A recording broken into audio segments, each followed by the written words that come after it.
satu-satunya itu bisa membuat Juventus di Liga Champions. Maksudnya posisi Juventus untuk menuju zona Liga Champions itu bisa sedikit mengancam Juventus gitu. Jadi kalau misalnya besok tidak menang lagi, ya bagaimana Juve mampu memotong bola, karena kan kita anggap Como garis pertahanan tinggi gitu. Memang teorinya ketika salah satu tim menerapkan garis pertahanan yang tinggi,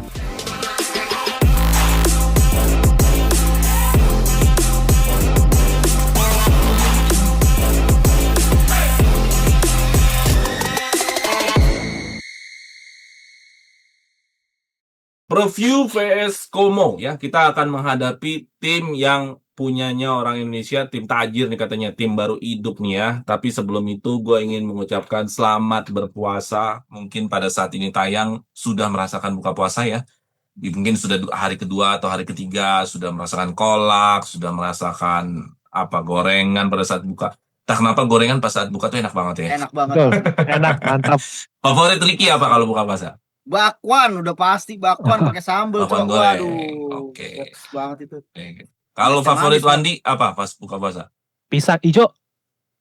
Pisang hijau susah nyarinya. Iya sih ya. Itu Makassar soalnya bang, pisang hijau. Ini biasanya. Susah nyarinya, nggak umum. Bakwan Tapi kalau di rumah lu harus bisa. Di rumah. Ini apa? Arem-arem. Ya udah yang sehari-hari maksud gue. Iya, arem-arem. Pisang hijau susah banget nyarinya. Jauh bener ya. Iya, arem-arem. Ya, teman-teman favoritnya apa pada saat berbuka puasa? Pasti kalau lagi seminggu pertama semua makanan favorit di minggu akhir bukan favorit lagi. Karena udah apa aja lah air putih, apa aja udah nggak fokus lagi yang buka puasa ya. Oke, kita mau preview vs Como. Gue Jeki yang akan membawakan untuk preview vs Como dan ada silakan Ricky perkenalkan lagi. Halo teman-teman Suara Juventini, Ricky dari Taman Mini. Selamat menjalankan ibadah puasa, semoga diberikan kelancaran dan kemudahan. Amin. Oke, thank you. Terus Wandi silakan perkenalkan. Halo, saya Wandi dari Bekasi. Selamat jalankan ibadah puasa Ramadan. Kita di hari awal-awal Ramadan sudah harus sabar ya. Iya. Oke, thank you Wandi ya.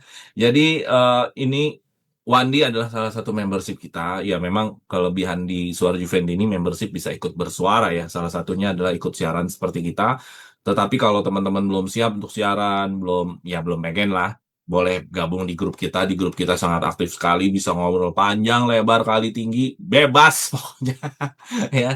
Terus kita ada QR yang kalian bisa scan. Ketika kalian scan, nanti kalian bisa mensupport kita dengan donasi kalian supaya Suara Juventus ini tetap eksis. Oke, kita sudahi dulu. Kemarin kita ada review lawan Galatasaray, kita hancur-hancuran di sana, tetapi ada pertandingan yang harus dihadapi lagi. Setiap pertandingan selalu ada harapan ya. Karena kalau tidak ada harapan ya nanti nggak ada harapan ya degradasi dong. Jadi setiap pertandingan baru selalu ada harapan. Giornata ke-6 situasi Juventus nggak ideal ya, sangat tidak ideal. Ya nggak mungkin nggak down, pasti mereka down juga lah. Karena ini adalah 4 pertandingan yang mereka tidak menang. Tetapi Como juga, ya ini Como pada saat kita tag ini Como lagi sedang bertanding lawan Milan. Kalau dia nanti kalah, berarti Como juga dalam kondisi yang tidak ideal juga. Karena di beberapa pertandingan terakhir Como juga tidak menang. Jadi dua tim yang lagi sedang tidak perform ya. Tetapi kalau nanti malam Como menang lawan Milan, berarti Como sudah mulai up duluan ya. Ada modal yang bagus ketika bertandang ke Juventus. Kita nggak tahu nanti hasilnya apa pada saat Como menghadapi Milan di kandang Milan. Jadi Februari adalah bulan yang cukup berat buat Como dan Juventus. Kalau Como tidak kita hitung lawan Milan, artinya laga ini nggak bisa dikatakan laga biasa. Ini adalah laga momentum. Siapa yang mau berubah duluan? Como kah? Atau Juventus? Ya. Nah, jadi situasinya benar-benar krusial ya. Jadi pertanyaannya seberapa clear situasi ini yang harus menjadi alasan buat Juventus harus menang, karena kalau momen ini tidak dimanfaatkan, ya tentu ke depan makin sulit lagi. Dari sisi mental tim, menurut narasumber, Juventus sudah siap bangkit belum dengan siklus ini semua? Justru apa masih resiko ke bawah-bawah nih Galatasaray? Toh kita main di home juga sih sebenarnya. Silakan Ricky.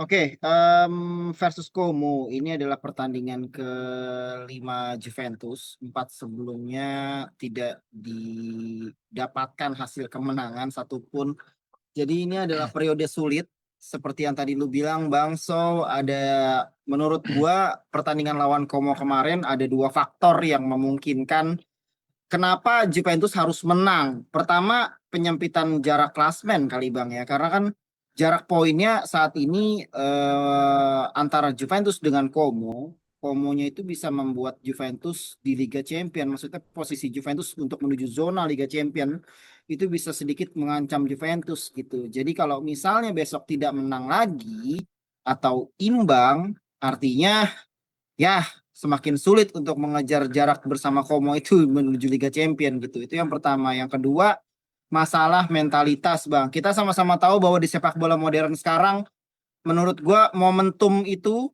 perihal momentum adalah nomor satu. Ya, jadi kalau misalnya tren negatifnya terus berlanjut, artinya akan terjadi sebuah permasalahan mentalitas yang terus berlanjut di dalam diri Juventus sendiri. Gitu. So, mereka para pemain akan kehilangan rasa percaya diri, tim ini akan semakin terperosok, semakin dalam. Jadi, dua faktor ini menurut gua akan menjadi kunci Juventus ini mau memutus tren negatif ini atau enggak. Gitu sih. Dua hal yang menurut gue sangat penting sekali. Kemenangan artinya bisa membuat mentalitas mereka membaik dan juga membuat posisi mereka di klasemen semakin lebih bagus. Gitu sih Bang. Lalu tadi pertanyaan kedua lu dari sisi mental tim menurut kita itu Juventus sudah siap bangkit atau belum ya Bang ya. Jadi gini, ada dua hal menurut gue Bang. Juventus saat ini posisinya rentan banget kayak yang tadi gue bilang. Semakin sering gak menang, artinya semakin besar tekanan yang datang. Mulai dari media, mulai dari supporter, terutama supporter yang datang ke stadion beli tiket ya Bang ya. Itu akan menjadi beban tambahan buat para pemain Juventus gitu. Dan besok kalau misalnya Como cetak gol lebih dulu nih, wah itu resiko untuk menaikkan apa namanya mental collapse ya. Mental collapse-nya cukup tinggi tuh Bang kalau misalnya Como bisa cetak gol duluan gitu. Jadi itu resiko atmosfer yang negatif banget menurut gue yang mesti diwaspadai sama Juventus. Yang kedua adalah Juventus sebenarnya gini. Menurut gue saat ini yang dibutuhkan Juventus bukan lagi permainan cantik Bang. Ya, kita bahkan butuh kemenangan pragmatis. Skor 1-0 aja menurut gue udah cukup untuk bisa membawa pulang 3 poin. Jadi sudahilah. Sudahilah please banget. Yang kita butuhin saat ini tuh kemenangan, bukan lagi permainan cantik gitu. So, tolonglah Juventus berbenah. Gue berharap pertandingan lawan Como ini akan menjadi momentum supaya bisa menaikkan mentalitas lagi, memperbaiki apa yang sudah rusak ini. Semoga pertandingan besok kita bisa menang sih Bang. Itu sih dari gue Bang. Oke. Jadi paling penting adalah bukan cara bermainnya, tapi yang penting Ya, hasil dari permainan ini adalah sebuah kemenangan. Betul sekali bahwa di satu sisi ini adalah jarak poin yang sebenarnya masih cukup gede, 5 poin. ya. Tapi ketika nanti malam kalau Como menang itu menjadi lebih tipis lagi. Belum lagi ancaman dari Roma Betul. yang belum tentu juga mereka akan terpleset gitu. Jadi itu akan menjadi menyulitkan Juventus untuk mengejar 4 besar. Nah, kalau Wandi sendiri, apakah momen ini menjadi momen yang tepat untuk bangkit ataukah masih terseok terhadap hasil kemarin dan bagaimana mentalitas menghadapi melawan Como? Oke, sejauh ini di bulan Februari bagi Juve itu falling down ya. Semoga semoga dua pertandingan sebelum Februari berakhir sudah bisa menang. Jadi memang ini krusial ya, karena kalau kita melihat Juve melawan Como ini sebuah titik balik untuk bisa membangkitkan kembali rasa percaya diri. Pertama, yang kedua menyambung dari bahasa Mas Riki, Juve masih kejar-kejaran untuk 4 besar. Perlu diketahui Juve setelah lawan Como di Serie A akan langsung ketemu dengan Roma gitu. Ya. Rival langsung di Lazio peringkat dulu. 4. Kayaknya langsung Roma deh. Langsung Roma lah ya. Langsung Roma iya. Langsung Roma ya. Gitu. Jadi kalau Juve berat. misalnya kalah di lawan Como ini atau seri, itu lumayan berat lagi untuk masuk ke 4 besar. Karena misalnya Juve menang, tentu akan head to head nih dengan Roma langsung di giornata berikutnya. Dan itu menjadi titik balik juga bagi Juve untuk bisa memantapkan 4 diri di besar. posisi 4 besar. Betul. Jadi ini sangat krusial, bukan hanya di Serie A tapi juga di next match melawan Galatasaray di laga home. Ini benar-benar krusial bagaimana Juve dapat memberikan sikap yang baik, dan perlu kita ketahui bahwa ini pertama kalinya di era Spalletti Juve back to back kalah. Gitu. Jadi biasanya setelah kalah menang. Nah, ini 2 pertandingan berturut-turut back to back kalah. Jadi ini memang harus diwaspadai. Ini mungkin perannya dari Spalletti, perannya dari ya orang senior lah di Juve ataupun kapten yang harus mematikan mental Juve gitu. Karena ini betul-betul pertandingan krusial dan di saat bersamaan memang kita dihadapkan oleh tim yang juga lagi menanjak gitu.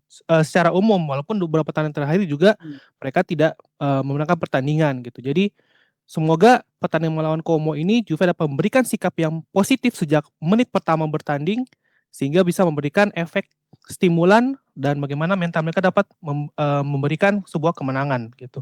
Pertanyaan kedua, apakah mental Juve siap untuk melawan Como?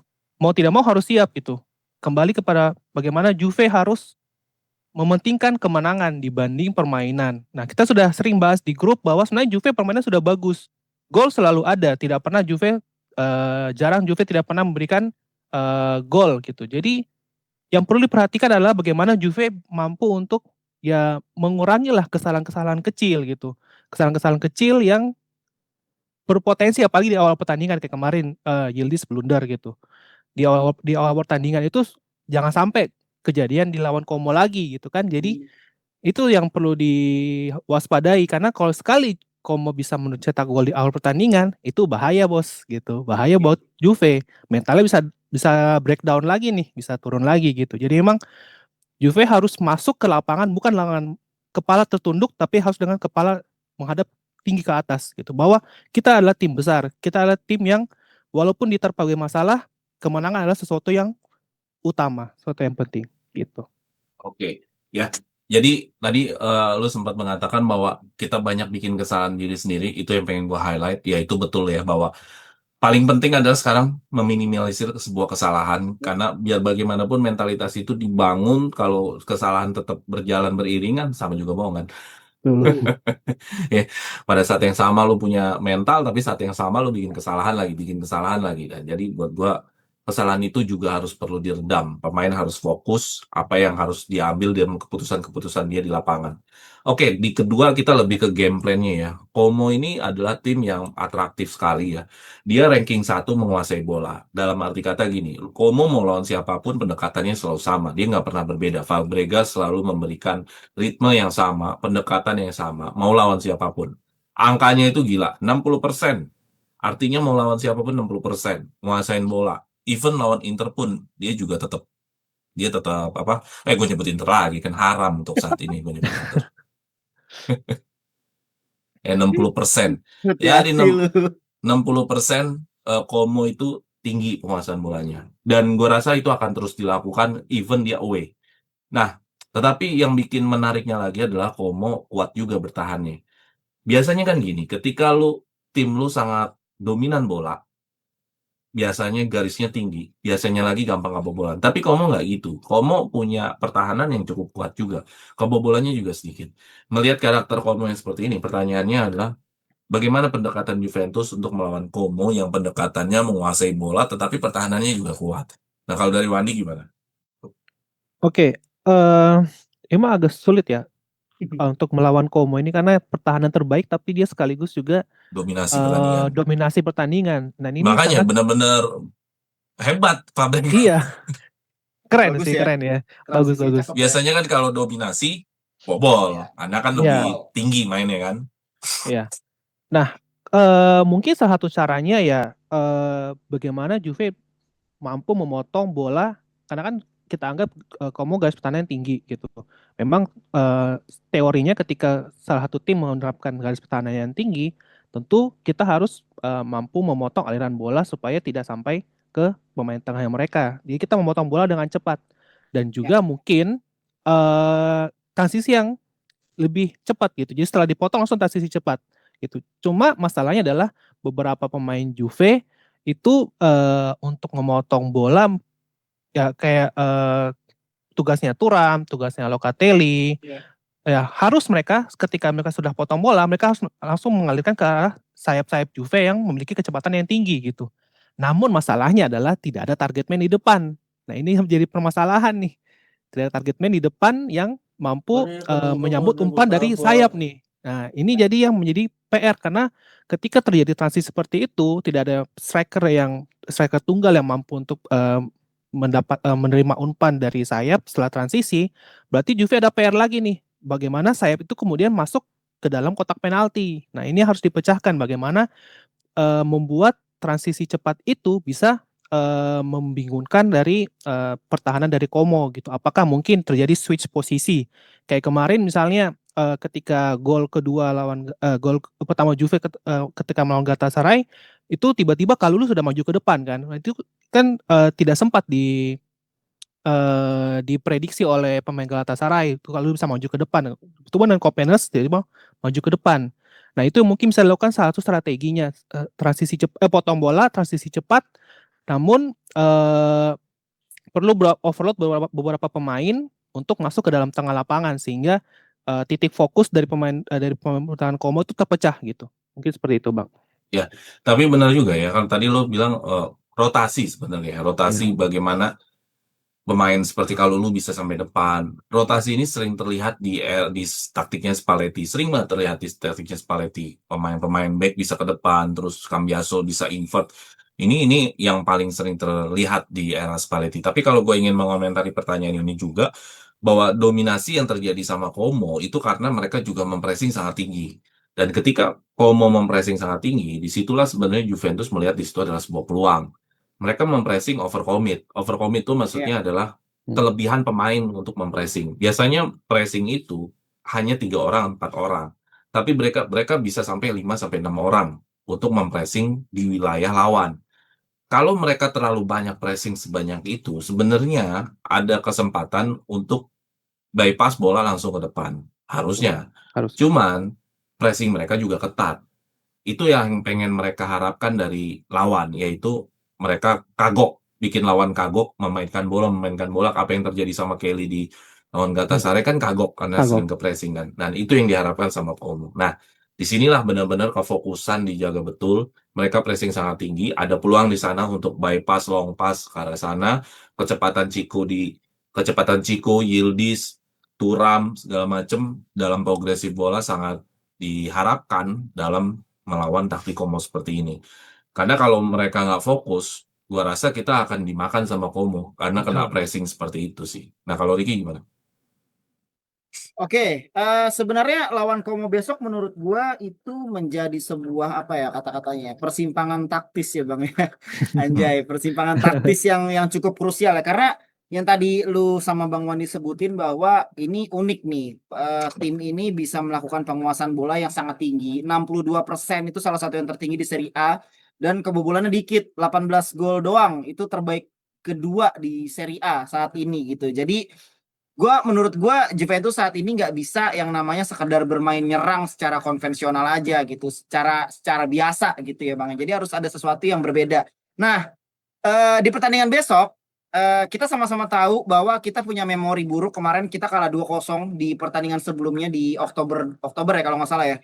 Kita kalah 2-0, itu kita dikontrol banget sama Como melalui Nico Paz, terutama dia salah satu pemain yang sangat wow, shining ya, luar biasa ya pemain ini ya. Dia melakukan penguasaan bola dengan sangat baik. Dia bahkan tidak hanya melakukan itu kepada Juventus aja, tapi kepada beberapa tim besar di Serie A juga gitu. Nah, takutnya kalau kita ikut cara mainnya Como, kita ikut apa yang Como minta gitu, kita bakal terjebak sama ritmenya Como sendiri gitu, Bang. Nah, ini ada beberapa hal yang mungkin bisa gue sharing ya dari apa yang udah gue coba kulik. Sebenarnya gini, mungkin lu tahu, semua tahu gue selalu meminta bahwa Juventus harus memainkan permainan indah. Gue candu banget Bang sama tim yang memainkan sepak bola indah gitu ya, kaki ke kaki, umpan-umpan, terutama penguasaan bola gitu ya. Tapi gue mencoba untuk menurunkan ego gue saat ini. Gue berharap mungkin kalau memang harus memainkan sepak bola yang pragmatis, gue akan lebih merasa ikhlas, tidak apa-apa, yang penting bisa menang.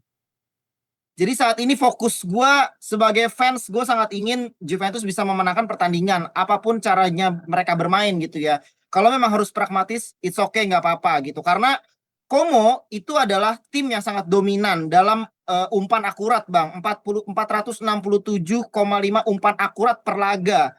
Ya, jadi mereka sangat kompak dalam melakukan passing-passing kecil ke teman-temannya ya. Sangat sepak bola modern sekali lah Bang, ibaratnya gitu ya. Nah, yang kedua, gue setuju banget sama yang tadi Mas Wandi omongin, transisi cepat itu sangat penting sekali. Mungkin kita harus ikut cara mainnya Como. Kita harus berusaha untuk pragmatis dulu, lihat mereka masuk sampai sejauh apa, lalu kita coba untuk memanfaatkan sayap-sayap kita nih Bang yang punya transisi cepat gitu ya. Saat ini Juventus adalah tim dengan expected goal tertinggi kedua di Liga Bang, 44,0 dengan pemain-pemain kayak Kenan Yildiz, Francisco Conceição. Gue yakin mereka berdua atau pemain lain kayak Zegropa yang punya kaki-kaki cepat lah, mereka bisa jadi senjata yang cukup mematikan untuk melakukan transisi gitu Bang. Lalu yang ketiga, bola mati ya Bang ya, bola mati ya. Ini ada catatan juga nih sebenarnya, Juventus itu mencatatkan 38% gol mereka dari situasi bola mati Bang. Nggak ada yang nyangka kan? Karena selama ini kita jarang banget ngelihat Juventus mencetak gol lewat bola mati, tapi ternyata di datanya 38% gol mereka lahir dari bola mati. Nah, mungkin Juventus harus mencoba untuk memecah kebuntuan dari bola mati situasi set piece kayak corner atau tendangan bebas. Ya, siapa tahu ya kan, who knows, siapa tahu itu bisa menghasilkan angka gitu ya. Jadi menurut gua pertandingan besok adalah kunci taktikal, perbedaan filosofi, mungkin harus ada ego yang harus dikorbankan di situ. Mungkin Spalletti yang biasanya berusaha untuk memainkan sepak bola indah, memainkan sepak bola dengan menyerang, menguasai bola gitu. Ya mungkin kalau memang harus bermain pragmatis, asal kita bisa menang, menurut gua itu menjadi lebih penting sih Bang dibanding sekedar permainan indah aja. Itu sih Bang dari gua Bang. Ya, mudah-mudahan ya kita nggak tahu apakah Spalletti mau pragmatis atau enggak. Karena kalau dipikir-pikir juga waktu derby di Italia ya nyabut lagi deh. Waktu derby di Italia sebenarnya posisi Inter juga sama, dominasinya lebih tinggi dibanding Juventus secara Ya. data. Tapi apa yang dilakukan Spalletti tetap dia nggak pragmatis, tetap aja dia ingin tetap dominan menguasai bola. Ya makanya prediksi kita pragmatis belum tentu juga akan terjadi seperti itu karena melihat gayanya Spalletti dia senang juga punya dominasi bola. Ya bisa jadi dia antitesis. Ya. Maksud gue gini, biasanya Como punya dominasi bola, sekarang gantian. Gimana kalau gue yang kuasain bola, lu yang bertahan? Bisa jadi Komunya juga gagap juga di situ kan, tahu juga. Gitu loh. Nanti kita lihat aja apakah prediksi kita akan mendekati yang mana. Nah, sekarang ngomongin pemain nih. Pemain ini menjadi ribet nih ketika Bremer cedera, Kalulu kartu merah, terus ada siapa lagi ya? Ya, oke, itu yang mesti jadi inti ya. Dan otomatis Gatti, Kelly, Kalulu, Gatti, Kelly, dan siapa lagi? Jadi absennya pemain-pemain ini membuat kondisi pertahanan kita sangat tidak ideal ya, sangat tidak ideal ya. Kehilangan Kalulu dan Bremer, kehilangan Kalulu masih mending lah kalau masih ada Bremer. Tapi ini kehilangan Kalulu dan Bremer, ini nggak ideal banget ya untuk Gila menghadapi sih. lawan Como ya. Nah, bagaimana lu melihat solusi untuk pertahanan kita ini? Apakah kita main di 4 back? Apakah main di 3 back aja? Melihat dengan kondisi pertahanan kita seperti itu. Kalau 3 back mungkin berarti kan Gatti, Kalulu sama Kopeners. Gatti, Kelly sama Kopeners ya. Nah, kalau dari Ricky sendiri gimana tentang pertahanan kita yang banyak cedera nih? Lebih baik kita 3 back, 4 back. Kalau 3 back siapa, 4 back siapa? Ya ini kehilangan Bremer sebenarnya memang cukup sangat riskan ya Sama saat ini. Kalulu. Iya, kalau Kalulu mungkin ada pemain yang bisa menggantikan, tapi kalau untuk Bremer ini sangat-sangat riskan ya Bang. Pertama karena dia satu-satunya back terbaik menurut gua, dan gue bisa dengan apa namanya yakin mengatakan itu gitu ya. Bremer adalah satu-satunya pemain belakang terbaik saat ini di Juventus gitu ya, dan dia mencatatkan akurasi umpan yang cukup tinggi Bang ternyata di Juventus Bang. Sebagai pemain belakang 93% itu akurat. Jadi kehilangan Bremer menurut gua akan menjadi sesuatu yang sangat merugikan Juventus gitu. Ada 2 opsi Bang, 4-2-3-1 atau 3-4-2-1. Tapi 3-4-2-1 udah sangat darurat ya Bang ya. Kalau 4-2-3-1 mungkin bisa memainkan duet Gatti dan Kelly. Lalu bisa memasang Cambiaso, dan juga di kanan mungkin ada siapa ya? Siapa di kanan?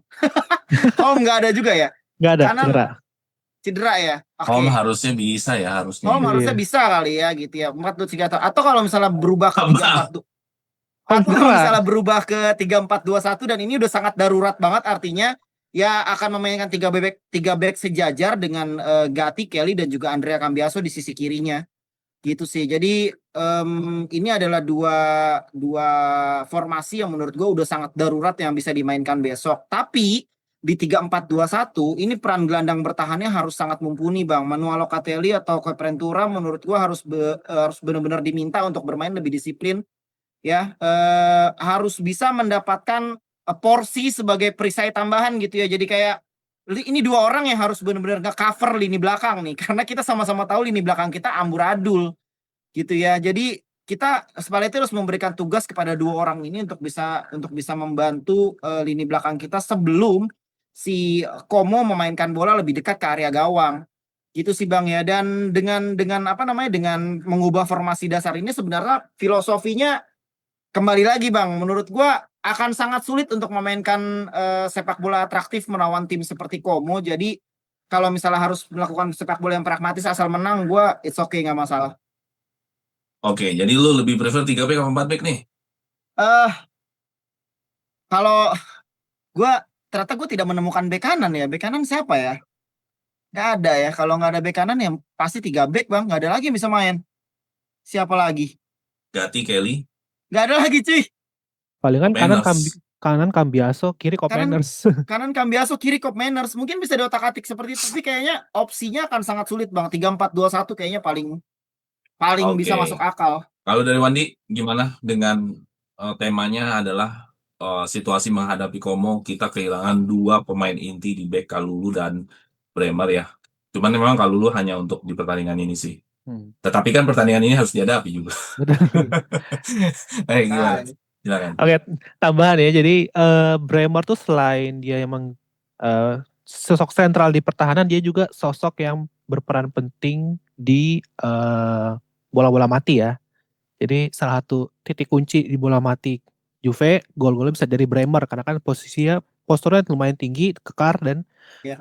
membaca bola mati itu bagus gitu. Walaupun mungkin bisa diganti oleh Gatti, tapi tetap Bremer masih yang selain pertahanan dia juga bisa jadi salah satu alternatif untuk cetak gol dari bola mati. Nah, dengan Bremer tidak ada dan kalau tidak ada, kalau dari saya pribadi sih emang fokus ke 3 back aja, 3 back Gatti, Kelly dan Cop Manners. Berarti 3-4-2-1. Artinya memang kalau kita mengharapkan penumpukan di lini tengah gitu, berarti memang untuk memotong transisi, untuk memotong aliran bola dari Como memang kita butuh 3-4-2-1 gitu. Jadi dua central midfielder kita, Locatelli dan Thuram memang fokus untuk memotong aliran bola. Selebihnya bisa dibantu oleh Cambiaso untuk melakukan pressing dan juga di kanan. Cuma saya bingung di kanan ini siapa yang bisa menjadikan posisi di 3-4-2-1 ini. Weston Tapi nggak ada nggak ada lagi. striker. Nggak ada striker. Kita nggak ada Kan Openda. Openda.